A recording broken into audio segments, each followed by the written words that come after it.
Let's bring in Tony Dungy, the Hall of Famer, NBC Football Night in America analyst, and, of course, the former head coach in the NFL. Is that a desirable job, Tony, if it's open? I think it really could be. You've got all you need to win. They have won there in the past. You just have to be the right type of person. As you say, you have to be able to go in there and not want any of the credit and not be mad if you get the blame, but just make sure you win. And Jimmy Johnson did that for a long time, and they were successful, and other guys have gone in there for a short period of time and been successful, but I think you can. Yeah, I just worry that it feels like Jerry gets more involved. Like he's not getting less involved. It feels like he's more involved as the years go on. Well, they've done some pretty good things. It's just, something is missing there. I can't quite put my finger on it, but they're close, and you've got a lot of resources there. I would say it's a lot better than some other jobs. All right. The reason why I wanted to have you on is what's going on with the Patriots. It feels like people don't want to hear the details. They already believe the Patriots cheated, or you believe that it's a witch hunt if you're a Patriot fan here. I'm just curious, Tony, what could I film of an opposing coach that could benefit me? Because you're allowed to talk to your quarterback in his helmet. This isn't college where you're doing these hand gestures on or holding up placards on the sideline. So what exactly could I get out of this? Yeah, this is much to do about nothing. I'm not sure why the Patriots would do that, why they would take 8 minutes of someone else's sideline, but you're not going to get anything that you can really use. Everyone is talking now. You put the cards up over their face, so you can't even lip read. I'm not sure what they would get that would benefit them. So to me, it's breaking the rules. I don't know why they would do that. It could be very innocent. It could be just the Patriots trying to make you think that they're doing something, that you have to change your sideline procedures a little bit. I don't know why they would do it versus the Cincinnati Bengals, a one-win team. None of it makes sense, but I really just don't think there's much advantage to be gained at all. Yeah, but, it's still the Patriots. And that's where, Belichick says, hey, I didn't know anything about this. And, he kind of. Trust me, Dan, there's nothing that goes on in that organization that he doesn't know anything about. I can promise you that. I said the same thing, Tony. I just can't imagine that they've got some, freelance film crew and they're doing these features and he knows nothing about that. Nothing happens there that he knows nothing about. What do you think the NFL does in a situation like this? Yeah, this is a tough one because, again, it really is a very minor problem. If it was anybody else but the Patriots, they would just say, hey, you know what, you've got to be careful and let's move forward. There's going to be a lot of push on both sides. There's going to be push from, as you say, the Patriot lynch mob that says, hey, we've got to punish them and this is terrible.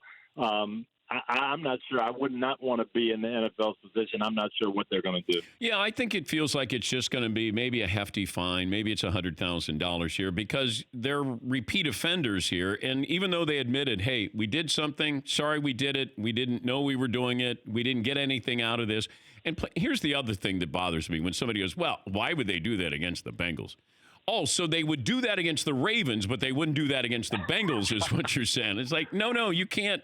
You can't answer it that way. Oh, we wouldn't do it against the Bengals. No, I'm not sure why. And the explanation, well, hey, we're looking at our scouts and we're trying to show the job they do. Why are you then focused 8 minutes on the other sideline? Why not focus 8 minutes on your scouts and what they're doing? But, the whole thing is bizarre. I'm just not sure what the NFL should do at this point. And as far as the Patriots product on the field here, Tony, because you were in battles there with them and it felt like, maybe you had them in a down year, or it's a different team, or maybe they weren't as good, but it still feels like they're dangerous. But maybe it's just because I trust Belichick and Brady historically. Am I overhyping them? Are they really not that great? No, let's go back 1 year, exactly 1 year. They played the Miami Dolphins, and Ryan Fitzpatrick ate the defense up, and I think the Dolphins won 34-33. And then the next week they played the Steelers, and Tom Brady's group only scored 10 points. They lost 2 games in a row in December, and we said the same thing. The sky is falling, and the Patriots are done, and 6 weeks later they're the Super Bowl champs. Teams that know how to win, teams that have good coaching, and a quarterback like Tom Brady, you can't count them out. I don't like their offense right now. I don't know where the help is coming from. Last year they had some guys who were nicked up a little bit, and they came back. But they're going to play special teams, and they're going to play defense, and they're going to play sound offense and run the ball, and they've got Tom Brady. Nobody's going to want to play them in the playoffs. I'm not saying they're going to win the Super Bowl, but they're not going to be an easy out. But if you're looking at the best team in the AFC, the Ravens? Oh, by far. And I think the Ravens, if they played them 10 times, and if they played them 8 times in Baltimore, they'd beat them 7 times. If they played them 10, they'd probably beat them 8 overall. But in the playoffs, it's that one time. You get a punt block, you get something happens, a return, you just have a day where it's low scoring. That's how they can win. So I wouldn't bet on the Patriots beating the Ravens, but it could happen. And before I let you go, you being a defensive-minded guy, played defensive back. If I said come up with a game plan for Lamar Jackson, could you come up with? I couldn't right now, and I'll tell you, Dan, what's going to happen. When I was coaching, we'd get all these college coaching staffs in the spring that would come visit us, and, hey, we want to talk about this and defending the passing game and how do you guys do this and what kind of drills do you run. What you're going to see is a lot of professional defensive coaching staffs taking visits this spring to college football. They're going to go to Nick Saban at Alabama. They're going to go to Dabo Swinney. They're going to go in.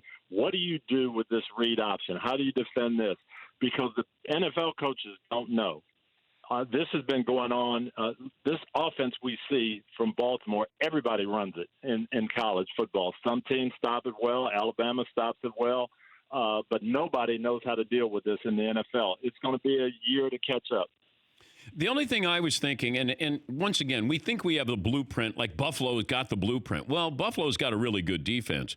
I still think if I can make him throw outside the numbers here, then I have a better chance with that. I have to be able to contain him running, but if he does throw, I don't want him using the middle of the field. I want to see if he can be accurate and have the arm strength to throw it outside the numbers there. But I don't know who has that ability to be able to do it unless it's, say someone like San Francisco. Well, that's the formula. The 2 teams that have played them the best that I've seen have been Buffalo and Pittsburgh. Pittsburgh played him early. He threw a couple of interceptions. They pretty much stopped him from running, but these are teams with great speed. They played a lot of zone, and they crowded the middle of the field. Buffalo made one mistake. They got into man coverage, and they got confused. They gave up the long touchdown pass on a blown coverage. But other than that, They played them pretty well.